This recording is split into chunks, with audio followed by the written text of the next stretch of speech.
Cuma Cuma yumurtayı tutmasın. Ağzımıza basın, birekten, gül sıksın, madam yürekten, sallanacak beyrekten, saçak çörekten, madam doğru olsun, mehriban dostlar, yine şeyler acı, ayrıca tuhaflar.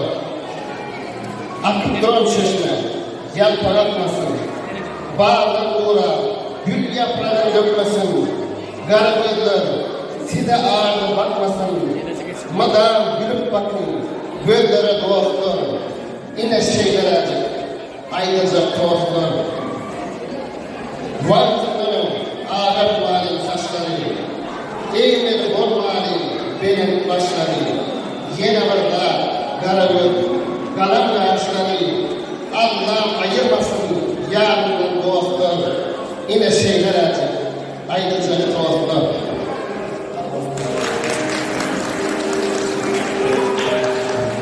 Oğlumlara gelip gidelim başkanlara. Ardımlarını gidiler, Furkan aslanlar. Bir oğuzun ruhuna sığdıran gelin, alkışla, bozmadan hayatı, akılarsın maslar, yandıran gelin.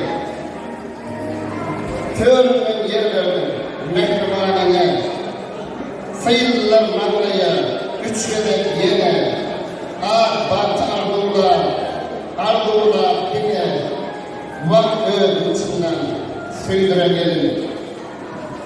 Şanlar saç bağcık çekeler, göğe uçlar, sayıramasın bebeler, aşık uğri nefeder, şahir ruhadan güldüren gelin.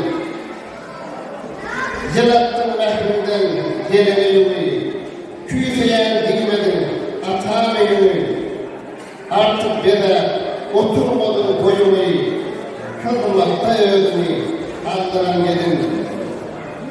Âlemin yurdu var, yaşlarında edip hayal yurdu var, kalbinde götür, göçmez, namsar, oğuzı ömrünü sindiren gelin, nereden ödünü sindiren gelin. Zine baktım,